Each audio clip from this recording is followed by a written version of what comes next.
ሰላም ጤና ይስጥልን አድማጭ ተመልካቾቻችን ታህሳስ 26 2018 ዓ.ም ዕለታዊ መረጃዎችና ዘገባዎችን ይዤ መጥቻለሁ።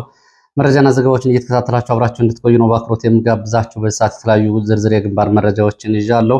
ጠቅላይ ሚኒስትሩ ወደ ጣና ገዳማት ለጉብኝትና ሙዚየም ለማስመረቅ ይመጣሉ መባሉን ተከትሎ በጣና ገዳማትና በአካባቢው እንደዚሁ ውጥረቶች አሉ። ትላንትና በጣና ገዳማት አቅራቢያ በሆነው አንዱ ደቅ መግቢያ ላይ በተደረገው ውጊያ ሰብአዊ፣ ቁሳዊ፣ ወታደራዊ ጉዳት መድረሱ ይታወቃል። ይህንን ተከትሎ ሁለት ጀልባዎች እንደዚሁ ሰጥመዋል። አንዱ ሙሉ በሙሉ ሰጥሞ አንደኛው ደግሞ በከፊል ሰጥሞ በኮማንዶዎች ላይ ጉዳት ደርሷል። ይህንን ተከትሎ ከበርካታ ኮማንዶ ከባህር ዳር መንቀሳቀሱም በጎርጎራ አቅጣጫም እንደዚሁ ውጥረቶችና ጥቃቶች መኖራቸውን የሚገልጹ መረጃዎችን ጨምሮ በተለያዩ አካባቢዎች ያሉ ዝርዝር የግንባር መረጃዎችን በዚህ ሰዓት ወደ እናንተ የማደርስ ይሆናል። ከያስኳቸው መረጃዎች መካከል በዋናነት በኢትዮጵያና ሱዳን ኮሪደር አካባቢ ያሉ አሁን ሁኔታዎችን በተመለከተ እንደዚሁም ደግሞ በሰሜን ወሎ ወልዲያ ዙሪያና በራያ ቀጠና ያሉ መረጃዎችን እንዲሁም ደግሞ በተለያዩ አካባቢዎች ያሉ ወደ ሸዋም፣ ጎጃም፣ ጎንደር በሁሉም ቀጠናዎች ያሉ መረጃዎችን በቅደም ተከተልና በዝርዝር የማደርሳችሁ ይሆናል። እየተከታተላችሁ አብራችሁ እንድትቆዩ ነው በአክብሮት የምጋብዘው። ሀሳብ አስተያየት ቢኖራችሁ ጥቆማ ዜናችን@gmail.com ላይ ልታደርሱ ትችላላችሁ። በቴሌግራም በዋትስአፕ በሜሴንጀርም እንደዚሁ ሀሳብ አስተያየቶችን ልታደርሱ ትችላላችሁ።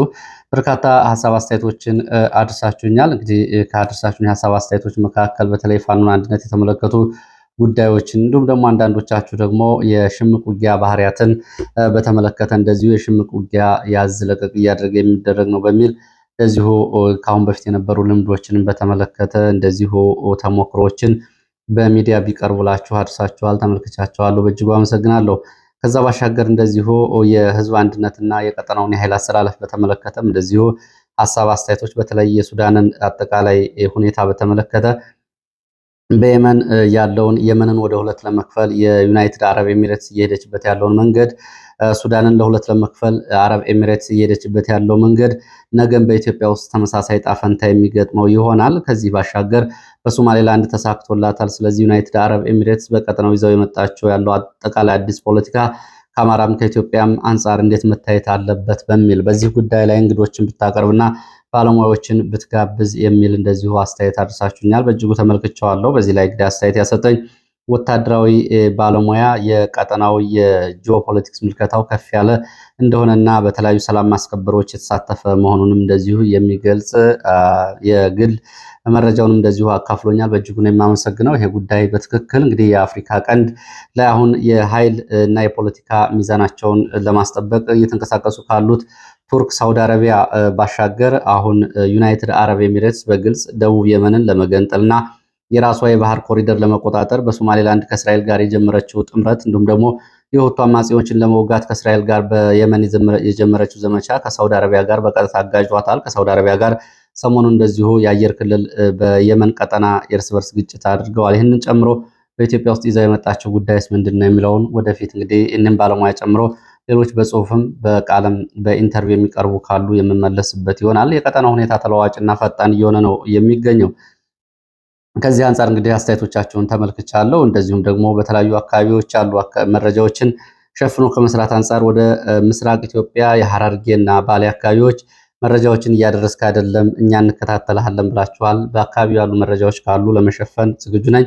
እንግዲህ ዛሬ መነጋገሪያ ከሆኑ ትናንትና ጉዳዮች፣ ዓለም አቀፍ ጉዳዮች መካከል አንዱ ዶናልድ ትራምፕ የቬንዙዌላውን ፕሬዚዳንት አንቀው ይዘው መሄዳቸው ነው። ይሄ ጉዳይ መነጋገሪያ ሆኗል። ይህንን ተከትሎ የትኛው ሀገር ነው ሉዓላዊ የሚል እንደዚሁ ጥያቄዎች እየተነሱ ነው። የአሜሪካውን ፕሬዚዳንት ወፈፌ እስከ ማለት የደረሱ ብዙዎች አሉ። በዚህም የተቃውሞ ሰልፎች ተቀስቅሰዋል። ዓለም በዚህ ጉዳይ ላይ እየተነጋገረ ነው የሚገኘው። በልዩ ኦፕሬሽን ነው ዶናልድ ትራምፕ እንግዲህ ፕሬዚዳንቱን ይዘው መውሰዳቸውን የገለጹት። ይህንን ተከትሎ በቬንዙዌላ ያለው አጠቃላይ ሁኔታም እንደዚሁ ህዝቡ አደባባይ ወጥቷል፣ በቁጣውን እየገለጸ ነው። ይሄ ለሌሎች ሀገራትስ ምን ያስተምራል የሚለው ከአሁን በፊት አሜሪካ በሊቢያ ካደረገችው ዘመቻ በኢራቅ ላይ በሳዳም ሁሴን ላይ ካደረገቻቸው ዘመቻዎች ይህን የተለየ የሚያደርገው ምንድን ነው የሚለውም የተለያዩ ጉዳዮች እየተነሱበት ይገኛሉ። ለማንኛውም ይህ ዓለም አቀፍ ጉዳይ ላይ እንግዲህ እንደ አፍሪካ ቀንድ ምን ይሆናል የሚለውን አብሮ የሚታይ ነው የሚሆነው። ብዙዎቹ እንግዲህ ዶናልድ ትራምፕ እንኳ ጣልቃ ቢገቡብን እንመክታቸዋለን የሚል አስተያየቶችን ሰጡ ተመልክቷል፣ ኢትዮጵያን ጨምሮ። ለማንኛውም ዶናልድ ትራምፕ ትላንትና እንግዲህ በልዩ ኦፕሬሽን በሚል የቬንዙዌላውን ፕሬዚዳንት ከነባለቤቱ አንቀው ይዘው ወደ ዋሽንግተን ወስደዋል። ያለ መነጋገር ይሄ ነው። ወደ መረጃዎቹ ነው የሚሄደው። ወደ መረጃዎቹ ሲሄድ በአዲስ አበባ በኢትዮጵያ ኦርቶዶክስ ተዋሕዶ ቤተክርስቲያን ተወካዮችና በብልጽግና ባለስልጣናት መካከል የተደረገው ስብሰባ በአመዛኙ ያለ ስምምነት መጠናቀቁን የሚገልጽ መረጃ ወጥቷል። በአዲስ አበባ ቅድስት ሥላሴ ዩኒቨርሲቲ መሰብሰቢያ አዳራሽ በነበረው ስብሰባ የአዲስ አበባ ምክትል ከንቲባ፣ የአዲስ አበባ ጸጥታ ቢሮ ኃላፊ፣ የአዲስ አበባ ገቢዎች ባለስልጣናት እና የአዲስ አበባ ቤተ ክህነት የአብያተ ክርስቲያናት ኃላፊዎች፣ የደብረ አስተዳዳሪዎች እና የአጥቢያ ተወካዮች በተገኙበት ስብሰባ ተደርጓል። በስብሰባው የተለያዩ ሀሳቦች መነሳታቸው ነው የመረጃ ምንጮች የገለጹት። የብልጽግና ባለስልጣናት ዋና ዓላማ ቤተክርስቲያኗ ግብር መክፈል አለባት የሚለውን ለማሳመንና በዚህ ላይ መነጋገር አለብን በሚል የጠሩት ስብሰባ ሲሆን ያው ስብሰባው ከመጀመሪያውም ጀምሮ በቤተክርስቲያኗ መዋቅር የተጠራ አይደለም። በብልጽግና በራሱ መዋቅር የጠራው ነው። ከሲኖዶሱ ጀምሮ እስከ አጥቢያ ድረስ ያሉት የቤተክርስቲያኗ መዋቅር አያውቁም የሚሉ ጥያቄዎች ሲነሱ ነበር። ያም ሆኖ ግን በተለያየ መንገድ ለስብሰባ ተገኝተዋል። ከተገኙ በኋላ በቤተክርስቲያን ሰዎች ጠንከር ያሉ አስተያየቶች ለብልጽግና ባለስልጣናት ተሰጥተዋል። ቤተክርስቲያኗን ሆን ብሎ በዚህ ስርዓት መግፋትና ጫና ውስጥ በማስገባት ቤተክርስቲያን እንድትገፋ እንድትዳከም የማድረግ መንግስታዊ ሴራዎችና ስልቶች እየተሰሩ ነው የሚሉ አስተያየቶች በብዛት ተነስተዋል። ቤተክርስቲያን ከመንግስት በመቀጠል በግዙፍ የሆነ የሰው ኃይል የቀጠረች ወይ ደግሞ የተሸከመች መሆኗ እየታወቀ ሆን ተብሎ ያለ ፍቃዷ አስነዋሪ ድርጊት ተፈጽሞባታል በቤተክርስቲያኗ ላይ በሚል አባቶች ቁጣ ማሰማታቸውም ተሰምቷል። ማሳያነትም ቤተክርስቲያኗ በምጽዋተ ሙዳይ፣ በልገሳ፣ በስለት የሚገኝ ገንዘብ በሌላ ከኪራይና ከህንፃ ኪራዮች እንዲሁም ደግሞ ከሌላ የአገልግሎት ክፍያ ጋር አብሮ ገንዘቡ በአንድ የባንክ አካውንት ወይም ደግሞ የባንክ ቋት ይቀመጣል። ይህን ያለ ቤተክርስቲያኗ ፍቃድ በቀጥታ በማን አለብኝነት ከሂሳቡ ተቀንሶ ወደ መንግስት ሂሳብ ቋት ገቢ እንዲገባ ተደርጓል። የቤተክርስቲያኗን ከመድፈር ተለይቶ አይታይም። ግብር ለመክፈል መነጋገር ያስፈልጋል። በዚህ ሁኔታ ቤተክርስቲያኗ በአደባባይ ገንዘቧ ተዘርፏል። ለግብር ተብሎ ከቤተክርስቲያኗ አካውንት የተወሰደው ገንዘብ ቤተክርስቲያኗን እንደ መድፈር ይታያል። በዚህ እንግዲህ ይህንን ሲናገሩ የብልጽግና ባለስልጣናት በመሃል ሲናገሩ አባቶች ተቃውሞ ነበራቸው። በመሃል አዳራሹ እንደዚሁ ተቃውሞም ድምፅ ተሰምቶበታል። ሁለት ጳጳሳት ተሰብሳቢዎቹ ተቃውሟቸውን እንዲያቆሙ የጠየቁ ቢሆንም የብልጽግና ባለስልጣናት ግን መነጋገርና መግባባት አለብን በሚል ግብር መክፈል አለባት ቤተክርስቲያኗ የሚለውን ጉዳይ ለማስረዳት በሄዱበት መንገድ አባቶች ላነሷቸው ጥያቄዎች ተገቢ ምላሽ አልሰጡም። በዚህ መንገድ የውሎ ሁኔታው በዚህ ሁኔታ ተጠናቋል የሚል መረጃ ነው ያለው። ወደ ጅማ ዞን ስንሄድ በጅማ ዞን አሁንም በጌራ ወረዳ በዋላ ቀበሌ በአማራ ተወላጆች ላይ እና በአማራ ላይ የሚፈጸመው ግፍ ቀጥሏል። በተለይ ዘግናኝ እና አሸማቃቂ የሚባሉ ጥላቻና እንዲሁም ደግሞ ክብረነክ የሆኑ ስድቦችን ጨምሮ በአደባባይ ሰዎች መሰቀላቸው ነው የተገለጸው። ህዝቡን ሰብስበው ስብሰባ ላይ እንፈጃችኋለን፣ እዚህ ስብሰባ የምትወጡት የወጡ ልጆቻችሁን ካመጣችሁ ነው፣ ካልሆነ እንፈጃችኋለን በሚል እናቶችን፣ ህፃናትን፣ ሴቶችና አረጋውያንን ጨምሮ የኦሮሚያ ልዩ ኃይል የረጲ ሎላ እንዲሁም ደግሞ ጋቸና ሴርናና ሌሎች ጸጥታ አካሎች ከበባ ማድረግ እናቶችና ህፃናቶችን እንደዚሁ ዘለፋም ክብረነክ የሆኑ ስድቦችንም ሰድቧቸው ነበረ። በዚህም እንግዲህ በ8 ሰዎች ጠፍተዋል። 2ቱ በኦሮሚያ የጸጥታ ኃይል ተሰቅለው ተገኝተዋል። እንግዲህ በስቅላት ገድልን ቀጥተናቸዋል ነው ህዝቡ ተመልከቱ በሚል በአደባባይ መሰቀላቸው ነው የታወቀው። 32 ሰዎች በዚህ ሰዓት በረጲ ሎላ፣ በጋቸና ሴርና በኦሮሚያ ልዩ ኃይል እጅና እግራቸው ታስሮ ስቃይ ውስጥ ካሉ 7ኛ ቀናቸው ይገኛል። እስካሁን አልፈቷቸውም። ለጧት ለሽንት ይፈቷቸዋል፣ ማታ ደግሞ እንደዚሁ ምግብ እንዲበሉ ይፈቷቸዋል። ከዛ ውጭ አስረዋቸው ነው የሚያድሩ። ስቃይ እየተፈጸመባቸው ነው። አጸያፊ ማንነት ተኮር ስድብና ጥላቻዎችን የሚያሳዩ እንደዚሁ ንግግሮች በተደጋጋሚ ይነገራሉ። ራቁታችሁን መታችሁ ገንዘብ እዚህ አፈራችሁ፣ ገንዘቡን ነጥቀን ራቁታችሁን እንሰዳችኋለን በሚል ማንነት ተኮርና አጸያፊ ስድቦች ይሰደባሉ። ማንም አማራ ከዚህ የሚወጣው ባዶ እጁን እንጂ አንድም 70 ሳንቲም ይዞ መውጣት አይችልም የሚል ማሸማቀቅ፣ ራቁታችሁን እንሰዳችኋለን፣ ራቁታችሁን እንደመጣችሁ በሚል እየተፈጸመ ያለው ስድብ በአካባቢው ማህበረሰብ ላይ እንግዲህ የከፋ የስነ ልቦና ጫና ማሳደሩን መረጃ ምንጮች ገልጸዋል። ቡና እንዳይሸጡና ቡና ነጋዴዎች ከነሱ እንዳይገዙ ከአሁን በፊት ግዥ የፈጸሙት ገንዘቡን እንዳይሰጧቸው ወደ ገበያ ወስደው ከብቶቻቸውንም የእርሻ ምርቶቻቸውንም እንዳይሸጡ ተከልክለዋል። እንዲሁም ደግሞ ወደ ደቡብ ምዕራብ ኢትዮጵያም እንዳይወጡ እንደዚሁ ከዛኛው ወረዳ ጋር በተደረገ ስምምነት እንዳይወጡ እንደዚሁ ክልከላ ተደርጓል። ወደ መስጊድም ወደ ቤተክርስቲያንም ሂደው እንዳይሰባሰቡ ተከልክለዋል። እንግዲህ አማራዎቹ ማለት ነው። ወደ ቤተክርስቲያን ወይም መስጊድ ከሄዱ ልትመክሩ ነው በሚል ነው እንግዲህ ይሄ ግፍ እየተፈጸመባቸው ያለው። ይሄ እንግዲህ በጠቅላይ ሚኒስትሩ የትውልድ ዞን ጌራ ወረዳ ዋላ ቀበሌ የሚፈጸም ነው። ማንም ሰው ወደ አካባቢው ደውሎ ሊያረጋግጥ ይችላል። ከአሁን በፊት ባለፈው ዓመት በዚህ አካባቢ እንግዲህ ከ13 ሺህ በላይ ሰዎች እንዲፈናቀሉ መደረጉና በኋላ ጉዳዩ መረጋጋቱ ይታወቃል። ወለጋም በተመሳሳይ እንደዚሁ በአማራ ላይ የሚፈጸመው ግፍ እንደቀጠለ ነው። የአማራ ሚሊሻዎችን መልሰን እናስታጥቃቸዋለን በማለት የአካባቢ የብልጽግና ባለስልጣናት ኑ ከጎናችን ቁሙ የሚል አዲስ ጥሪ ማስተላለፋቸውም ወለጋ ተሰምቷል። ለዚህ ስብሰባ ቢጠራም ለስብሰባ ማንም የሄደ የለም። ለ20 ዓመታት በአካባቢው ሚሊሻ ሆነው በራሳቸው ትጥቅ አካባቢውን ሲያገለግሉ የነበሩ የአማራ ተወላጆች ከ2 ዓመት በፊት ሙሉ ትጥቃቸው ተነጥቆ እነ ሽመልስ አብዲሳ አዲስ ለሚያደራጁት ጋቸና ሲርና ረጲ ሎላ እንዲታጠቀው ተደርጓል። የአማራ ገበሬዎች ትጥቅ ይህንን መንገድ እንግዲህ በመቃወም ሌላ ራሳቸውን የሚጠብቁት መሳሪያ በመግዛታቸው ጉዳዩ እንደማይቆም ያዩ የአካባቢው ብልጽግና ባለስልጣናት አዘናግተው ኑ መሳሪያቸውን ይሰጣቸዋል፣ ኑ አብራችሁን ስሩ የሚል አጀንዳና አዋጅ ጥሪ ቢያቀርቡም እስካሁን ድረስ ሰሚ አላገኙም። ይሄ ተደጋጋሚ ክህደት ተፈጽሞብናል በሚል ነው 3 ካህናትን ጨምሮ በርካታ ሰዎች ታስረዋል። 4 የአገር ሽማግሌዎችም እንደዚሁ ታስረው ያሉበት አልታወቀም። ጊዳ አያና ወረዳ ነው ይሄ እየሆነ ያለው። ትላንትና ተይዘው ደብዛቸው ከጠፋው መካከል በላይ እምቢ ያለው ጌትነት ዘለቀን ጨምሮ የአካባቢ ባለሀብቶች እንደዚሁ ትላንትና የአማራ ተወላጅ የሆኑ ማለት ነው ታስረው ያሉበት አልታወቀም። ከነዚህ ውስጥ እንግዲህ ሌሎች ሰሞኑን ከተያዙት 132 የአማራ ገበሬዎች መካከል ወደ ነቀምት የተወሰዱ አሉ። ነቀምት በሚገኘው ጃቶ እስር ቤት አሁን የሚገኙ አማራዎች ቁጥራቸው ከ1000 በልጧል። በዚህ በታህሳስ ወር ብቻ ጃቶ ተብሎ ከሚጠራው እስር ቤት ነቀምት ከሚገኘው ከ12 በላይ የአማራ ተወላጆች በሌሊት ተወስደው ደብዛቸው ጠፍቷል። ምናልባት ተገድለው ሳይሆን አይቀርም። ይህንን ማንም የሰብአዊ ድርጅት ይህንን እስር ቤት ጎብኝቶት አያውቅም። ምን እየተፈጸመ እንደሆነም ማንም አይቶት አያውቅም ነው የሚሉት። በነቀምት ወለጋ የሚገኘው ጃቶ እስር ቤት። ወደ አዊ ዞን ስንሄድ ወደ አማራ ክልል በአዊ ዞን አዮ ባጉሳ ወረዳ እሁድት ተብሎ የሚጠራ አካባቢ አዮ በተባለ ቦታ የደፈጣ ጥቃት ተፈጽሟል። የተፈጸመውን የደፈጣ ጥቃት ተከትሎ በመከላከያ በአድማ ብተናና በሚሊሻ አባላት ላይ ጉዳት ደርሷል። የጉዳት መጠኑ በቁጥር አልታወቀም። በዚህ ምክንያት 16 ወጣቶች በመከላከያ አድማ ብተና እና ሚሊሻ ተረሽነዋል። ወጣቶቹ ከመኖሪያ መንደራቸው፣ ከመዝናኛ ቦታዎች፣ ከቤተሰቦቻቸው ተወስደው ነው ተሰብስበው የተረሸኑት። ወጣቶቹን የረሸኗቸው የእናንተ ወንድሞች ናቸው እኛ ላይ ጥቃት የፈጸሙት፣ ስለዚህ እኛም እናንተ ላይ ጥቃት እንፈጽማለን በሚል ነው የረሸኗቸው። ይህን እየተናገሩ ነው። የጦር ወንጀል ተፈጽሞባቸዋል ነው።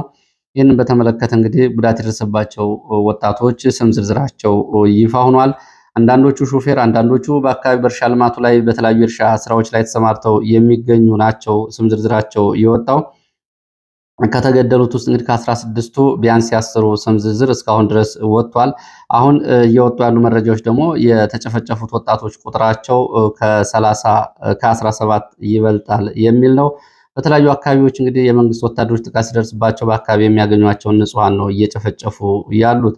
እንግዲህ በግፍ ከተረሸኑት መካከል ዳዊት ቀናው ጊዜያዊ የአዩ እርሻ ልማት ሰራተኛ የሆነ፣ ተውስል ምሬ እንደዚሁ የእርሻ ስራ ሰራተኛ፣ ብርሃኑ አረጋ፣ ክንዱ ታደሰ፣ እንዳለው ተስፋው፣ ሸኩር ጋሻው፣ አህመድ ሁሴን፣ አውላቸው አለነ፣ ትዕግስቱ ጌታቸው፣ ቸኮል አስራደ ይሄ እንደውም የፈረስ ጋሪ ሰራተኛ ሆኖ በአካባቢ በጉልበት ስራ የሚተዳደር ነው። ቸኮል አስራደ እንደዚሁም የፈረስ ጋሪ ሰራተኛ የሆነ ምን ባለቢተው እንሱም የፈረስ ጋሪ የጉልበት ሰራተኛ የሆነ ጌታዬ ካሳው የእርሻ ልማት ሾፌር የነበረና እንደዚሁ የአዲስ አበባ የሜድሮክ ወደ አዲስ አበባ ሄዶ የሜድሮክ ስራ ላይ የተቀጠረ አክቹአሊ ያው የእርሻ ስራውም የሜድሮክ አንዱ ነው። እንግዲህ አዩ እርሻ ልማት ተብሎ የሚጠራው እዚህ የሚገኘው ትልቅ እርሻም የሜድሮክ ነው። ወደዛ ተዛውሮ ሊሄድ የነበረ እንዲሁም ደግሞ ሌሎች የቀን ስራ ላይ የሚሰሩ 4 የእርሻ ስራ ሰራተኞች ናቸው። እነዚህ እንግዲህ ወጣቶች ስለሆኑና ያሉበት ከመዝናኛ ቦታ ከቤተሰቦቻቸው ተወስደው ነው በአሰቃቂ ሁኔታ እየተረሸኑት። ይሄ የሆነው ትላንትና ታህሳስ 25 2018 ነው። ወደ ጃናሞራ ሰሜን ጎንደር ስንሄድ ጃናሞራ 2 የቡድን መሳሪያ እና የነፍስ ወከፍ መሳሪያ የታጠቁ የአድማ ብተና አባላት ከግዳጅ እና ስምሪት ቀጠናቸው ወጥተው ስለመጥፋታቸው የወጡ መረጃዎች ገልጸዋል። ለመረጃ ምንጮቹ እነዚህ ወደ ፋኖ ስለመቀላቀላቸውም ዘግየት ብሎ መረጃ መስማታቸውን ገልጸው ቁጥራቸው 7 ይደርሳል ላሉ በሌሊት በሁለት ዙር ነው ከካምፕና ከግዳጅ ቀጠናቸው የወጡት።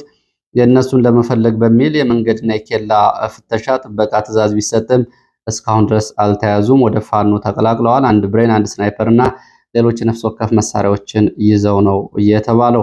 ወደ ሸዋ ስንሄድ በአንኮበር ወረዳ ልዩ አምባ ከተማ አቅራቢያ ሙዛምባ ተብሎ በሚጠራ ልዩ ስፍራ የአድማ ብተናና የሚሊሻ ጊዜያዊ ካምፕ ላይ እንደዚሁ ድንገተኛ ጥቃት ተፈጽሟል። ትላንትና ሌሊት ነው የተፈጸመው። በጥቃቱ የደረሰው ጉዳት በዝርዝር አልታወቀም። ከጥቃቱ የተረፈው የሚሊሻ ካምፑን ጥሎ ስለመውጣቱ ነው ለማወቅ የተቻለው። ወደ ወልዲያ የሚወስድን መረጃ ስናስከትል ወልዲያ ዙሪያ እንደዚሁ ዙ 23 የጫነ ወታደራዊ ኦራል ተሽከርካሪ መውደሙን የሚገልጽ መረጃ ወጥቷል። ከወልዲያ ወደ ሳንቃ ጥቁር ውሃ ተብሎ ወደሚጠራው አካባቢ ወደ ደጋማው የሰሜን ወሎ ቀጠና እንቅስቃሴ ላይ የነበረ ተሽከርካሪ ነው እንግዲህ ድንገተኛ ጥቃት ተፈጽሞበት ቃሊም መገንጠያ ወይም ደግሞ ዘንዶ ጅራት ተብሎ በሚጠራው ቦታ ላይ የውድመት የገጠመው። በዚህ ቦታ ላይ የዙ 23 የጫነው ኦራል በተፈጸመበት የቦምብ ጥቃት ሙሉ በሙሉ ሲወድም ይህንን ተከትሎ ከወልዲያ ተጨማሪ ኃይል ወደ አካባቢው መንቀሳቀሱ ታውቋል። ከወልዲያ ከተንቀሳቀሰው ኃይል ባሻገር እንደዚሁ ከሳንቃ ወደ ጥቁር ውሃና አካባቢም ኃይል ገብቶ ውጊያ ተደርጓል። ድል፣ ሰከላ፣ ጥቁር ውሃ እስከ በቅሎ ማነቂያና ዘንዶ ጅራት ቃሊም መገንጠያ አካባቢዎች ድረስ እንደዚሁ በቡድን መሳሪያ የታገዘ ውጊያ በአካባቢው መደረጉን የመረጃ ምንጮች ገልጸዋል። ወደ ማዕከላዊ ጎንደር ደንቢያ የሚወስደን መረጃ አስከትላለሁ። በማዕከላዊ ጎንደር ደንቢያ ከምዕራብ ደንቢያ ጨዋሂት ወደ ደልጊና ጎርጎራ አቅጣጫ ስምሪት ላይ በነበሩ እግረኛ ላይ ድንገተኛ የደፈጣ ጥቃት ዛሬ ማለዳ መፈጸሙ ታውቋል። ዋራጅና ጅብጅባ ተብሎ በሚጠራ ቦታ ላይ በተፈጸመው ድንገተኛ የደፈጣ ጥቃት በቁጥር ያልታወቁ ወታደሮች ሙትና ቁስለኛ ሆነዋል። ለስምሪት ወደ ደልጊ የወጣው እግረኛ ጥቃቱን ተከትሎ ወደኋላ ተመልሷል። ወደኋላ ሲመለስ ግን በንጹሐን ላይ ጭምር ጅምላ ጭፍጨፋ እያደረገ ነው የተመለሰው ብሏል። ሰሞኑን ጠቅላይ ሚኒስትር አብይ አህመድ ወደ ጣና ገዳማት ለጉብኝትና ሙዚየም ለማስመረቅ ሊመጡ ይችላሉ የሚለውን የመረጃ ተከትሎ ከባህር ዳር የጀልባ የኮማንዶ ኃይል በጣና ገዳማት ላይ ስምሪት ወስዷል። ትላንትና ደቅ ተብሎ የሚጠራው መግቢያ ላይ ውጊያ መደረጉ ይታወቃል። በዚህ ውጊያ እንግዲህ ጉዳት ደርሷል። ይህንን ውጊያ ተከትሎ በውጊያው የሞቱ ወታደሮችን በዳጋ እስጢፋኖስ ለመቅበር እንደዚሁ የመንግስት ወታደሮች መሄዳቸውን ተከትሎ እንደዚሁ በአካባቢ ተቃውሞም ተኩስም ነበረ። ያንን ተከትሎ እንግዲህ ትላንትና አንድ ጀልባ ሙሉ በሙሉ ሲሰጥም ሌላ ጀልባ ደግሞ በከፊል ሰጥሞ ጉዳት ደርሷል። የጉዳቱ መጠን አልታወቀም። ዛሬ ከማለዳ ጀምሮ ከባህር ዳር በጀልባ ኮማንዶ ወደ ደጋ እስጢፋኖስ፣ ደቅና ሌሎች ቦታዎች ተንቀሳቅሷል። ጠቅላይ ሚኒስትሩ መቼ እንደሚመጡ ግን በትክክል አልታወቀም።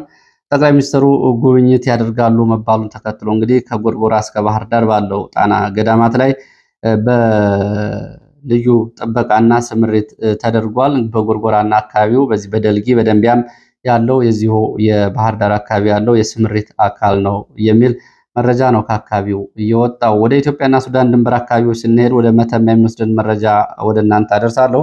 በመተማ በኢትዮጵያና ሱዳን ድንበር ዛሬ ማለዳ በእግረኛ ሰራዊት ላይ እንደዚሁ ድንገተኛ ተኩስና የደፈጣ ጥቃት ተፈጽሟል።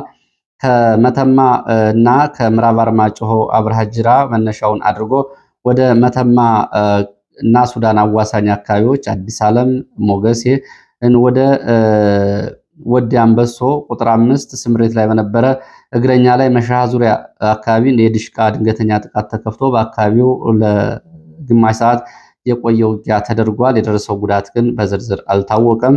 አሁን ውጊያው በአካባቢው ቆሟል። በዚሁ በመተማ በሌላ ቀጠና ደግሞ እንደዚሁ ጉዳት ያደረሰ የደፈጣ ጥቃት መፈጸሙን መረጃዎች ጠቁመዋል።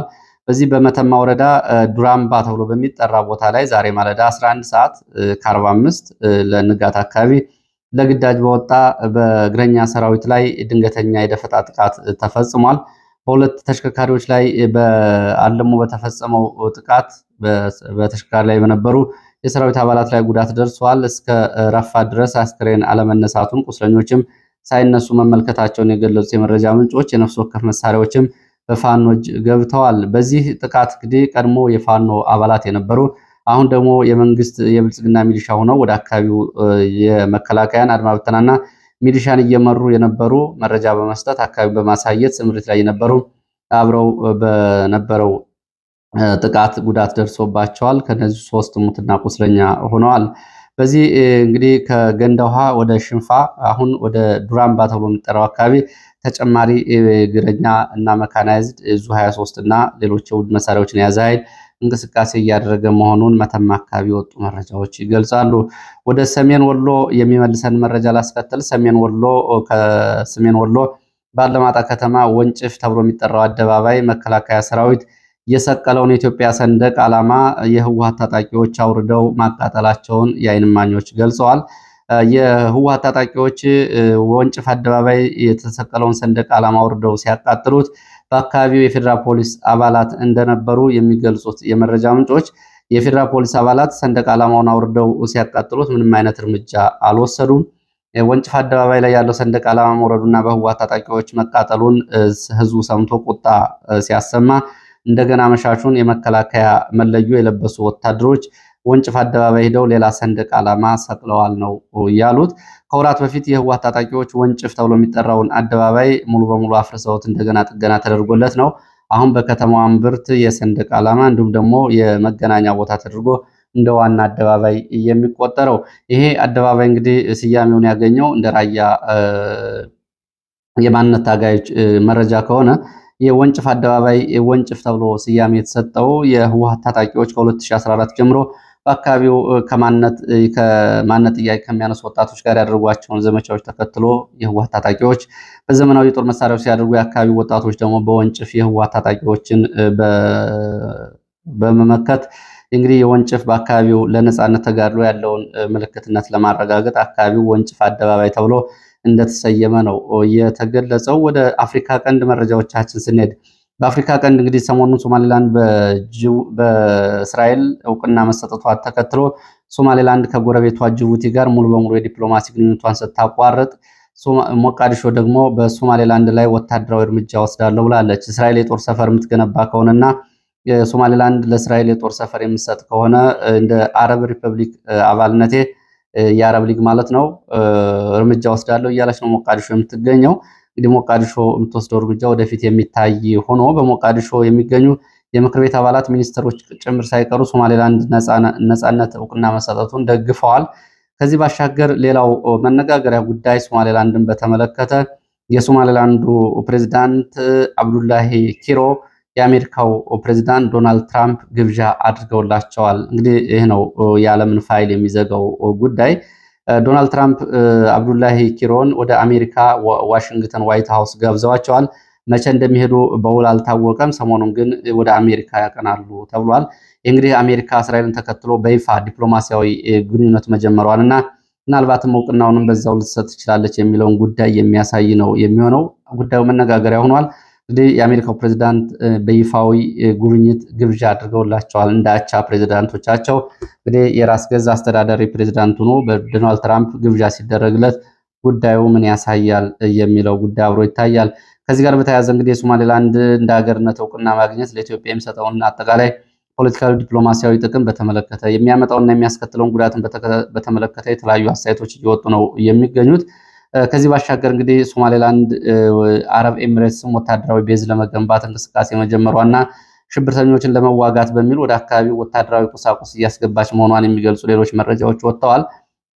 እንዲሁም ደግሞ የሶማሌላንድን የዚህን መውጫ የባህር ሰርጥና የየመንን ደቡባዊ ጫፍ ለመቆጣጠር ዩናይትድ አረብ ኤሚሬትስ የመንን ተገንጣይ ቡድኖች በጦር መሳሪያ ማገዝ ሰሞኑን የአየር ድጋፍና የድሮን ድጋፍ ጭምር ማድረጓን መረጃዎች ጠቁመዋል። እንግዲህ ከአፍሪካ ቀንድ ከሀገር ውስጥ እንዲሁም ደግሞ ከተለያዩ የአማራ ክልል የግንባር መረጃዎች ያሰባሰብኳቸው የማለዳ መረጃዎች እነዚህን ይመስላሉ። ስለተከታተላችሁ በእጅጉ አመሰግናለሁ። በሌላ ተመሳሳይ መርሃ ግብር እስከምንገናኝ ድረስ መልካም ጊዜ